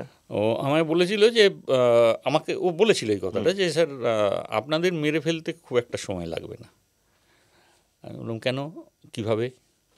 বললো এই যে স্যার আপনারা কেউ সিগারেট দিলে খেয়ে নেন। হ্যাঁ। বললো আমি আপনাকে স্যার একটা সিগারেটের প্যাকেট এনে দেবো, খোলা প্যাকেট, আপনি সিগারেটটা খাবেন, খেয়ে মরে যাবেন। কীভাবে? বললো একটু সাইনাইড লাগিয়ে দেবো ওপরে, আপনি ধরবেন, মরে যাবেন। মানে আমার তো মাথাতেও আসেনি এই জিনিসটা হতে পারে। আপনি তো সিগারেট খান না? না, তখন খেতাম। তারপর কি ছেড়ে দিলেন ওই ভয়ে? না না না না না, অনেক পরে ছেড়েছি। আচ্ছা, কিন্তু তারপর থেকে কীরকম, যে অচেনা কেউ সিগারেট দিলে খেতেন? হ্যাঁ, ওটা মানে আমি ভাবছি যে কতটা ধুরন্ধর স্যুট হতে পারে, যে এইভাবে তার মাথাতেও আসতে পারে, এবং সে পুলিশ কাস্টাডিতে বসে আপনাদের মতো লোকেদের সামনে বসে সেই কথাটা বলছে। এরকম আর কোনো ক্রিমিনাল পেয়েছেন লাইফে, এরকম হার্ড নাট, যে কথা বলছে না? এরা তো সহজে কথা বললো, এরা তো অনেক শ্রুড। হ্যাঁ, একটা আমার জীবনের ওটাই সব থেকে বোধহয় ফেলিওর। বেলেঘাটার এইদিকে একটা মার্ডার হয়েছিল, আমি তখন হোমিসাইড স্কোয়াডে। তো একটা ছেলেকে ধরেছিলাম খবর পেয়ে। প্রচুর জিজ্ঞাসাবাদ করেছি, অনেক কিছু করেছি, ব্রেক করতে পারিনি কোনোভাবেই। এভিডেন্সও কিছু পাননি? এভিডেন্সও সেরকম পাইনি, তো ছেড়ে দিয়েছিলাম। তখন তো কিছু এভিডেন্স, মানে আমি বলছি সাইন্টিফিক এভিডেন্স তো না, কিছু ছিল তখন না? সাইন্টিফিক এভিডেন্সের কোনো জায়গা ছিল না। মোবাইল ফোন ছিল, কিন্তু ওই হতো না, মানে ট্র্যাক বা করা বা ইন্টারসেপশন কোনোটাই হতো না। 3-4 বছর পরে আর একটা মার্ডার কেসে ওকে ধরা হয়। ওকে ধরেছিলেন, তখন ধরা পড়েছিল ইএসডিতে। আচ্ছা, মানে ইস্টার্ন সুবারবন ডিভিশন? ইস্টার্ন সুবারবন ডিভিশনে ওরা ধরেছিল, মানে যেটা এই বেলেঘাটা অঞ্চলে। তখন ডিসি ইএসডি ছিলেন বোধহয় আমাদের জাভেদ শামীম সাহেব। ঠিক। তো তখন তো এসে গেছে এইসব জিনিসগুলো, ওর মোবাইল ট্র্যাক ফ্র্যাক করে ওকে কানেক্ট করা গেছিল ওই মার্ডারে। আচ্ছা, মানে ওই সময় যে ওখানে ছিল সেটা পরে, মানে পরের মার্ডারটা, হ্যাঁ পরের মার্ডারটার সময় ধরা পড়ার পরে জানা গেল যে ওই সময় ওখান থেকে ও তো যেহেতু ওই মার্ডারে ওকে নেওয়া হলো, সাবসিকুয়েন্টলি ওকে ইন্টারোগেট করে জানা গেল যে ও আগেরটাও করেছে। ঠিক। আপনার এই যে বারবার কথা বলছেন, প্রতি কথায় আপনি বেশ কিছুটা ধরে আপনার কাছ থেকে যেমন রুনুগুহনিকে সম্পর্কে জানলাম, সেরকম আপনি বেশ কিছু কনস্টেবলের কথা বলছেন, সিপাইয়ের কথা বলছেন। একটা সময় তো কলকাতা পুলিশে এই সিপাই যারা ছিলেন বা কনস্টেবল যারা ছিলেন, বড় বড় চেহারা, দারুণ চেহারা, এবং অধিকাংশ হচ্ছে বলা হতো ABC, আরা বালিয়া ছাপড়া এখান থেকে আসা মানুষজন তারা, এবং তাদেরকে অনেকে বাইরের লোকজন বলতো খোচর, তাদের চেহারার জন্য, তাদের এই গোয়েন্দাকে। আপনি যেটা বলছেন যে 9 নম্বর বাস স্ট্যান্ডের ওখানে যে সমস্ত তথ্য আপনার কনস্টেবল জানতো। তো এই যে কনস্টেবলরা ছিল, সিপাহীরা ছিল, যারা কলকাতা পুলিশের একটা সময়ের এই ধরনের কাজ আপনাদের সঙ্গে করেছেন। না, এই বিহারের থেকে যারা আসতেন, বিহার ইউপি থেকে যে কনস্টেবলরা ছিলেন, এদের একটা স্পেশালিটি ছিল, এটা আমি শুনেছি, আমি তো এটা আমার শোনা কথা। দেবী রায় তখন বোধহয় ডিসিডিডি ছিলেন। আচ্ছা। তো ওনার কাছে এসে কেউ একটা কমপ্লেন করেছে কিছু, তো উনি ওই সিপাইকে বলেছেন, এই সেই কমপ্লেনটা করেছে যে ওই সিপাই চেনে ওকে, আচ্ছা, আসামিকে। আচ্ছা। ও বলেছেন যাও পকড়কে লেও, ধরে নিয়ে চলে এসছে। ভদ্রলোক বসে আছেন, বলছে কেউ তুম পকড়া নেই কেউ ইতনা দিন ইসকো, মানে কেন ধরো নি? ওর বক্তব্য, সিপাহীর বক্তব্য, सिपाहियर वक्तव्य, वो तो वांटेड नहीं था इसलिए नहीं पकड़ा, आज वांटेड हो गया पकड़ के ले आया। আমার কাছে কমপ্লেন আসেনি তো ওর এগেনস্টে, তাই জন্য ধরিনি, আজ কমপ্লেন এসছে ধরে দিয়েছি। এতটাই তারা ছিল এরকম। হ্যাঁ, কতটা অ্যাসেট, মানে এরা কলকাতা পুলিশের কাছে কতটা অ্যাসেট? মানে অ্যাসেট মানে কি জানেন তো, তখন তো আমাদের ওই যে আমি বললাম যে তখন অন্য কোনো রাস্তা ছিল না, অন্য কোনো রাস্তা ছিল না। ওই ডাক্তার, ইঞ্জিনিয়ার, চার্টার্ড অ্যাকাউন্টেন্ট আপনাকে ইনফরমেশন দেবে না, ঠিক দেবে ক্রিমিনাল। এবারে ইনফরমেশনটার জন্য তো আমাকে ক্রিমিনালের সঙ্গে একটু হবনবিং করতেই হবে। ঠিক। এবারে সেটা কতটা করব সেটা আমার নিজের ব্যাপার, হ্যাঁ, সেখানে আমি নিজেকে বিকিয়ে দেবো কিনা সেটা দেখতে হবে। এই যে এত কাজ করেছেন চাকরি জীবনে, এত অপরাধী ধরেছেন, এভাবে কোনোদিন করতে হবে রেইডে গিয়ে কোনো বিপদে পড়েছেন? শুরুতেই হাসছেন। বললে আমার প্রথম একটাই কথা মনে পড়ে, আমরা গিয়েছিলাম দারভাঙা, এখান থেকে দারভাঙা থেকে 30 কিলোমিটার গাড়ি করে গেছি, 30 না বোধহয় 15-16 কিলোমিটার, 2.5 ঘন্টা ধরে লেগেছিল গাড়িতে যেতে, মানে এমন সুন্দর রাস্তা। তো গিয়ে তারপরে একখানা জায়গায় নামিয়ে দিল, দিয়ে তখন বাজে বেলা 1টা, বললো এখান থেকে ওই একটা বড় জলা মতন আছে, বললো এইটা পেরিয়ে ওই পাশে যেতে হবে। দুপুর 1টা নাগাদ? হ্যাঁ। তো ওই একটা নৌকো মতন করে চলে গেলাম, গিয়ে ওদিকে নামলাম, কটা হবে 2-2:30 হবে, নেমে হাঁটা শুরু করলাম।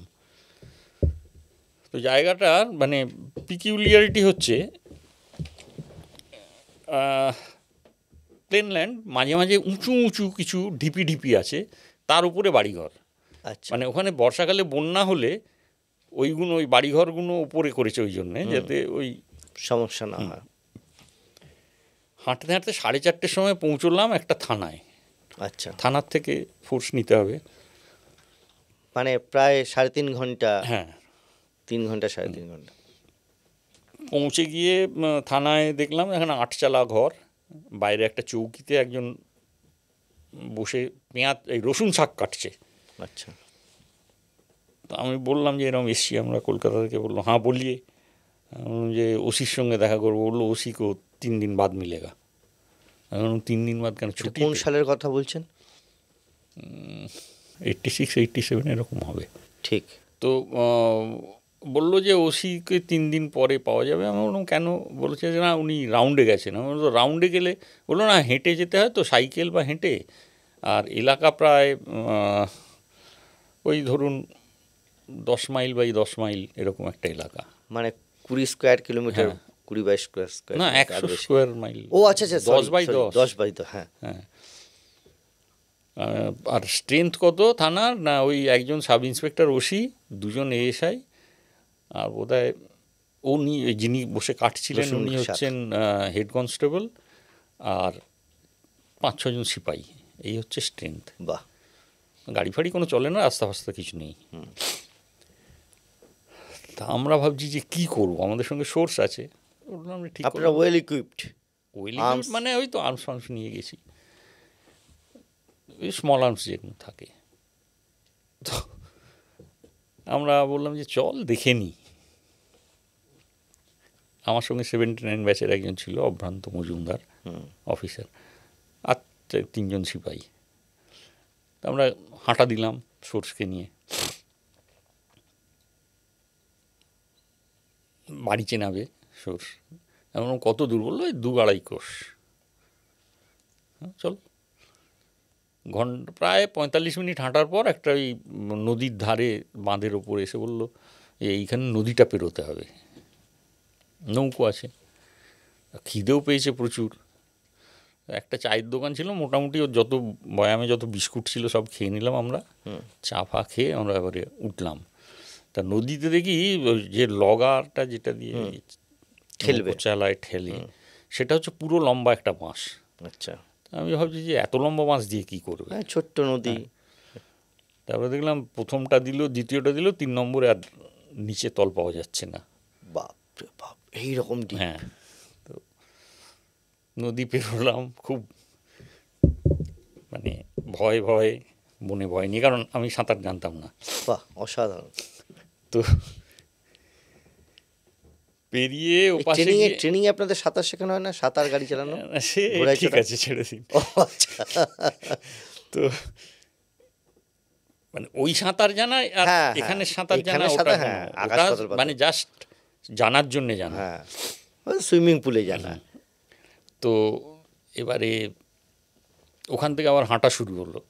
রাত্রি 10:30 নাগাদ গিয়ে পৌঁছলাম গ্রামে। তার আগে একটা ঘটনা ঘটলো না ওইখানে, হ্যাঁ গ্রামে গিয়ে পৌঁছলাম। পৌঁছে শুনলাম, মানে গিয়ে যখন দরজা নক করলাম দেখলাম একজন বয়স্ক ভদ্রলোক, বুড়ো মতন, সাদা দাড়ি, বেরিয়ে এলো। ভালো করে তাকিয়ে দেখলাম যে একে আমরা দেখেছি থানায় যখন ঢুকছিলাম তখন ও আমাদের ক্রস করে যাচ্ছিল হেঁটে হেঁটে। আচ্ছা, সে হচ্ছে ওর বাবা, আসামির বাবা। মানে থানায় আপনারা যখন ঢুকছেন ও ক্রস করে বেরোলো? হ্যাঁ, ও আমাদের ক্রস করে চলে গেল। ও তো বুঝতেই পারছে যে বাইরে থেকে কেউ এসছে, আর থানায় যখন ঢুকছে তার মানে নিশ্চয়ই পুলিশই হবে, কারণ ওখানে তো থানায় সাধারণ লোক যায় না। ও 2-2 4 করে নিয়েছে, ওর ছেলে যেহেতু ক্রাইম করে, তো সুতরাং ছেলেকে সরিয়ে দিয়েছে ওখান থেকে। আপনারা বাড়িতে পৌঁছে বুঝতে পারলেন? হ্যাঁ। এবারে ঢোকার আগে একটা ঘটনা ঘটেছে ওখানে, তার আগের গ্রামে দেখি আমাদের ঘিরে নিয়েছে কয়েকজন। এ হচ্ছে কাহা জানা হয়। আমরা বললাম ওই গ্রামে যাব, পুলিশের লোক। বললো আপনার কি মাথা ফাথা খারাপ আছে, ওখানে যাবেন পিটিয়ে মেরে দেবে আপনাদের, লোকাল থানার কেউ নেই। বললো ঠিক আছে চলুন আমরা যাব। ওরা আমাদের সঙ্গে গেল, প্রায় 7-8 জন। এটা বিরাট পাওনা। গিয়ে তারপরে যাই হোক ওখান থেকে ফিরে আসছি, আবার তো ওই রাস্তায় ফিরতে হবে, চিন্তা করেই তো মাথা খারাপ হয়ে গেছে। আর কোথায় বা আমি তখন রাত্রির নৌকো কোথায় পেরোবো। তো ওরা বললো যে অন্য রাস্তা আছে, চলুন দেখিয়ে দিচ্ছি। বলে ওরা আমাদের এগিয়ে নিয়ে যাচ্ছে। হঠাৎ বললো যে স্যার দূরে দেখলাম কয়টা আলো ফালো জ্বলছে বহু দূরে, বললো টর্চ বন্ধ করে দিন। তা আমি বললাম কী হয়েছে? বললো না ওই বিয়েবাড়ি ফিয়েবাড়ি হচ্ছে তো ওখানে, এখন যদি ওরা টর্চের আলো দেখে ওরা ভাবে ডাকাত আসছে, গুলি ফুলি চালিয়ে দেবে। বাহ, কোনো দেখা দেখির ব্যাপার নেই। আবার টর্চ নিভিয়ে ওই অন্ধকারে খালের ধারে নেমে গেছি, নেমে হাঁটছি। হঠাৎ দেখলাম দূরে 2টো নীল আলো নড়ছে। বললো স্যার ওপরে উঠে যান, খালের ওই বাঁধের ওপরে। কি ব্যাপার? না জঙ্গলি ভৈঁসা নিকালকে আয়া, মানে বাইসন বেরিয়েছে। এইসব করে প্রায় যখন আমরা দ্বারভাঙা ফিরলাম তখন সকাল 9:30-10টা হবে। কেলেঙ্কারি অবস্থা, মানে হাঁটতেও পাচ্ছি না। ঠিক আগের দিন সকাল থেকে পুরো রাত। হ্যাঁ, এইবার পরের দিন আমাদের টিকিট ছিল, সেই টিকিট ক্যান্সেল করলাম, কারণ একদিন না ঘুমোলে পারবো না, হাঁটতেও পারবো না। ঠিক ক্যান্সেল করে তারপরে এলাম। অবশ্য সাবসিকুয়েন্টলি সেই আসামি আমরা পেয়েছিলাম অন্য কলকাতা থেকেই। আচ্ছা আচ্ছা। তো এই যে কলকাতা পুলিশের হয়ে কাজ করতে গিয়েছেন, বিভিন্ন জায়গায় লাইফ রিস্ক নিয়েছেন, কোনোদিন গুলি চালাতে হয়েছে? হ্যাঁ হয়েছে, দুটো ঘটনা তো মনেই পড়ছে। একটা হচ্ছে আপনার হরিণঘাটাতে, সম্ভবত বাবু মিত্তির ওর নামটা আমি ভুলে গেছি, ও ব্যাংক ডাকাত। আচ্ছা। ওকে ধরার জন্য গিয়েছিলাম। ওর কোথায় থাকে খবর তো পাচ্ছিলাম না, থাকতো ওর অরিজিনাল বাড়ি এখানে শিয়ালদার দিকে। আচ্ছা। তো একটা সোর্স মাধ্যমে আমরা খবর পেয়েছিলাম যে ও কাউকে বিয়ে করেছে, তার বাড়ি হচ্ছে কাঁচাপাড়া। তো আমরা গিয়ে কাঁচাপাড়ায় রাত্রি রেড করলাম। তো বলবে না কেউ, তো ঘর সার্চ করতে করতে একটা চিঠি পেলাম।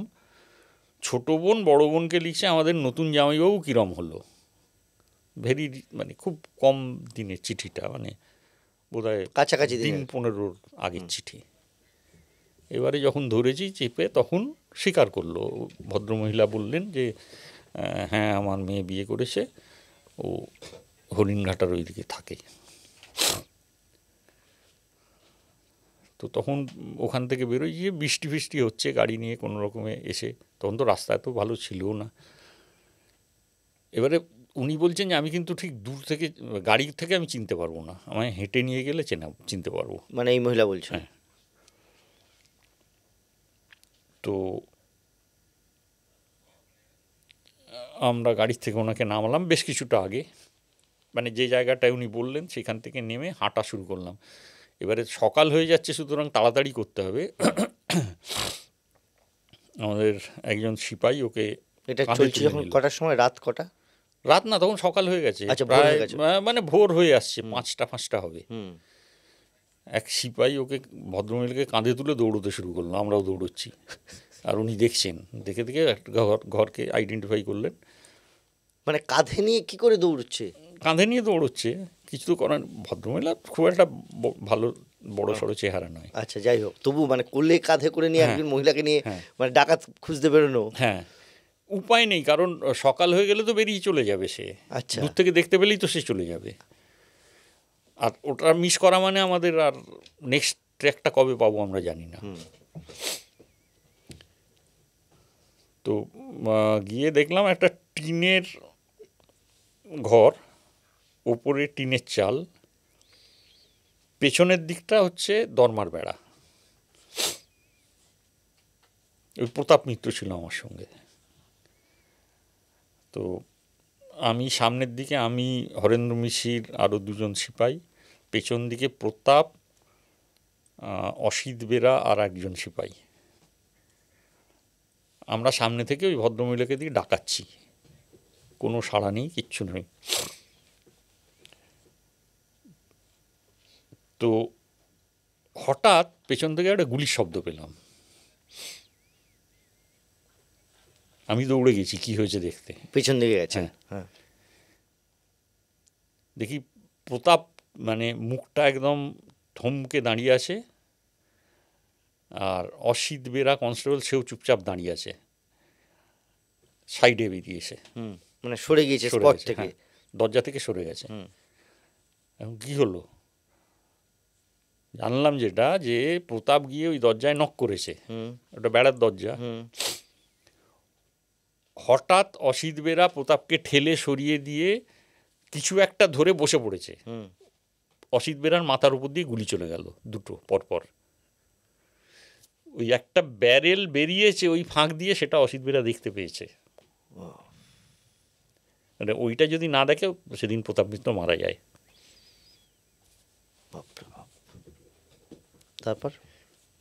তারপরে দেখলাম আমরা এইভাবে কিছু করা যাবে না। তখন হরিণঘাটা থানাতে রুনুবাবুকে আমরা এখান থেকে কিভাবে খবর দেবো বুঝতে পারছি না। তো হরিণঘাটা থানায় আমাদের একজন, ভিতরে ক্রিমিনাল রয়েছে, আপনারা বাইরে পাহারায় রয়েছে। হরিণঘাটা থানায় পাঠালাম একজনকে, সেই লোকজন নিয়ে এলো। ওখান থেকে গ্যাস গ্রেনেড আনানো হলো, আনিয়ে ওই টিনের জানলা বন্দুকের বাঁট দিয়ে ভেঙে, সঙ্গে আমাদের আর্ম পুলিশ ছিল, কলকাতা পুলিশের, তাদের রাইফেলের বাঁট দিয়ে ভেঙে গ্যাস গ্রেনেড শুনলাম। ও তার আগে ওর বউকে বের করে আনা হয়েছে, ওর মাকে বলে বলে বলে বলে ওর বউ বেরিয়ে এসছে। আচ্ছা, তো বউ বেরিয়েছে যখন, তখন আপনার ভিতরে ঢুকতে পারেননি? কি করে ঢুকবো? আচ্ছা, অসিত বেরা একবার ছাতে উঠেছিল, ছাতে গুলি চালিয়েছে। আচ্ছা, তো সুতরাং যেদিকেই যাবো সেদিকেই তো গুলি চালাবে, আর আমরা তো ওর পজিশন ঢুকতে গেলে তো একটাই জায়গা দিয়ে ঢুকবো, কিন্তু ও তো জানে কোথায়, আমরা কোনখান দিয়ে ঢুকবো, ও কোথায় আছে সেটা তো আমরা জানি না। ওর কাছে যথেষ্ট পরিমাণে হ্যাঁ, ফায়ার আর্মস এবং কার্টিজ রয়েছে।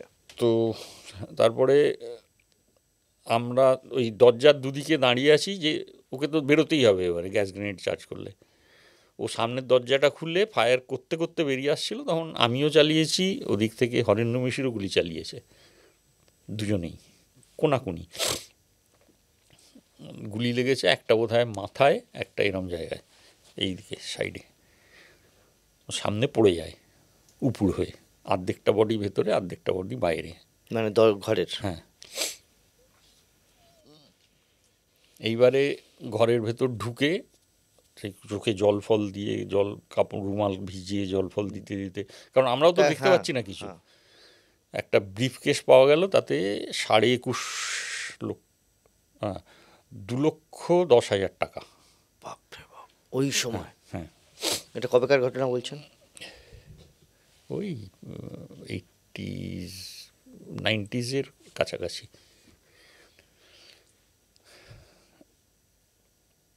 তো তারপর ওই টাকাটা নিয়ে আসে, এইবারে আমাদের প্রচণ্ড খিদে পেয়েছে তখন। আগের দিন সন্ধ্যা থেকে চলছে পুরো কাজ? হ্যাঁ, মানে আগের দিন দুপুরেও খাওয়া হয়নি আমাদের। আচ্ছা। তো ওই ততক্ষণে তো বাস ফাস চালু হয়ে গেছে রাস্তায়, একদম রাস্তার ধারেই, এটা একটা ফাঁকা জমি, তারপরেই বাড়িটা। তো বাস ফাস দাঁড়িয়ে গেছে ওখানে, লোকজন নেমে এসছে। তো এর মধ্যে কি করব, পাশে এর দোকান থেকে বলা হয়েছিল কচুরি আর ছোলার ডাল দিয়েছে, বসে বসে খাচ্ছি, পাশে বডি পড়ে আছে। এটা তো কিছু করার নেই তখন, মানে যা খিদে পেয়েছে মনে হচ্ছে যা হয় হোক, খেয়ে তো নি আগে। সত্যি তাই। তারপরে এখন সিনেমায় দেখা যায় যে একটা অপারেশনে গিয়ে সেই সময় তারা খাওয়া দাওয়া করছে, আসলে প্র্যাকটিক্যালি এটাই, কিছু করার থাকে না। তারপরে আমরা ওই, তখন তো ডাইরেক্ট ফোনেরও ব্যবস্থা ছিল না, তো ইয়ে করা হলো, রুনুবাবুকে আমরা কন্ট্যাক্ট করলাম। ওই প্রতাপ চলে গেল ওখানে গিয়ে, হরিণঘাটা থানা থেকে ওদের ওই নদিয়া কন্ট্রোলে বলছে, নদিয়া কন্ট্রোল লালবাজার কন্ট্রোলে বলছে, বলে আবার সেই রিপ্লাইটা দিচ্ছে। রুনুবাবু শুনেই বললেন যে তোরা থাক কিছুক্ষণ, আমি লোক পাঠাচ্ছি, তোরা চলে আসবি। ঘন্টা দুয়েকের মধ্যে আমাদের সিনিয়র আরও কিছু কলিগ গেলেন, আমি প্রতাপ আমাদের গ্রুপটা বেরিয়ে চলে এলাম। বাকি সব ওরাই করেছে ওখানে যা করার, সিজার ফিজারগুলো আমরা করে দিয়ে এসেছিলাম। এই যে এত বছর কাজ করেছেন, এত ঝুঁকি নিয়েছেন, জীবনের এত সাকসেসও পেয়েছেন, রুনু গুহনুকে চিনেছেন বা তার সঙ্গে কাজ করার সৌভাগ্য হয়েছে, স্বীকৃতি কি পেয়েছেন? কোনোদিন তো আপনার এই অপারেশনের পরে আপনি এসে বলতে পারেননি টিভির সামনে যে আপনি এই অপারেশনটা করেছেন, আপনি গুলি করে মেরেছেন এত বড় একজন ব্যাংক ডাকাতকে, বা আপনি গিয়ে দিনের পর দিন কীভাবে হেঁটে হেঁটে কোন রাস্তা দিয়ে কীভাবে পৌঁছেছেন, এগুলো তো কোনোদিন কারোর কাছে বলতে পারেননি। না, এটা তো বলার কোনো দরকার কি আছে, ঠিকই আছে করেছি, এটা তো নিজের স্যাটিসফ্যাকশান একটা। না, পুলিশের চাকরিতে কি সবাইকে এইভাবে তৈরি করা হয়? অন্য লোক তো, এখন তো সোশ্যাল মিডিয়ার যুগ, সেটা বাদ দিন, আগেও তো ছিল একটা লোক যা কিছু করতো তার জীবনের সাকসেস সে তো অন্য 5 জন জানতে পারতো, পুলিশ তো কেউ জানতে পারে না। সব রকম লোক আছে পৃথিবীতে, ওটা তো কিছু বলার নেই। আমি মনে করি ওটা এমন কোনো বড় কথা নয়। আমি মানে বলতে কোনো দ্বিধা নেই এখন। আমি আমার একজন পরে সাবসিকুয়েন্টলি কোনো একজন ডেপুটি কমিশনারকে বলেছিলাম যে স্যার আমাকে রিওয়ার্ড দেওয়ার মতন রিওয়ার্ড কলকাতা পুলিশের কাছে কিছু নেই, কারণ আমি যা দেওয়ার আমি দিয়ে দিয়েছি কলকাতা পুলিশকে, এটা বলতে পেরেছিলাম আমি। আমেরিকান সেন্টার, সুপ্রিম কোর্ট কী লিখেছিল এটা তো দেখে নিলেই পারবেন। সুপ্রিম কোর্ট কি এইভাবে ব্যক্তিগত কারোর নামে কোনো প্রশংসা করেন? জেনারেলি দেন না, ব্যক্তিগত নাম দিয়ে দেন না, বলুন না। আইওকে দেন, কি আইও হিসেবে। কি লেখা হয়েছিল একটু? আমার ঠিক ইয়ে নেই, যাই হোক মানে প্রশংসা করেছে প্রশংসা করেছিলেন by name. Supreme court American centre তদন্তে এটা কতটা টাফ ছিল এই তদন্তটা? দেখুন তখন অ্যাকচুয়ালি কি এই কেসটা শুধু কলকাতার বেশ তো নয়, ঠিক।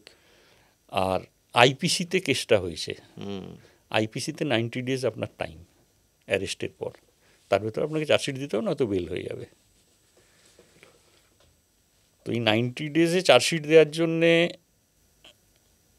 আমি অনেক কিছু লুজ করেছি লাইফে, এইটুকু বলতে পারি। কীরকম?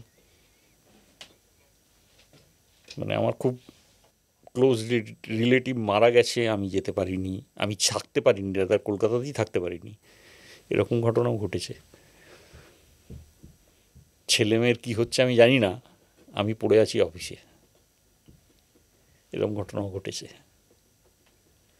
তারপরে যখন লোকে পুলিশের সম্পর্কে বাজে কথা বলে তখন কি মনে হয়? কিছু এসে যায় না আমার, আমি ওটা নিয়ে আর মানে একটা সার্টেন টাইমের পরে না, আপনি আপনার চাকরি জীবনে এতদিন চাকরি করার পরে যদি আপনার সার্ভিস সম্বন্ধে কেউ খারাপ কথা কিছু বলে, তাহলে কি আপনার গায়ে লাগবে? আমার মনে হয় না লাগবে, কারণ এটা সব অভ্যেস হয়ে যায়, শুনতে শুনতে শুনতে শুনতে অভ্যেস হয়ে যায়। জীবনে এমন কিছু কাজ করেছেন যার স্বীকৃতি পাননি, আশাও করেন না। আসলে এই অনিল করের মতো মানুষরা চিরকাল unsung hero of police department. আজ কেস ডায়েরি এ পর্যন্তই।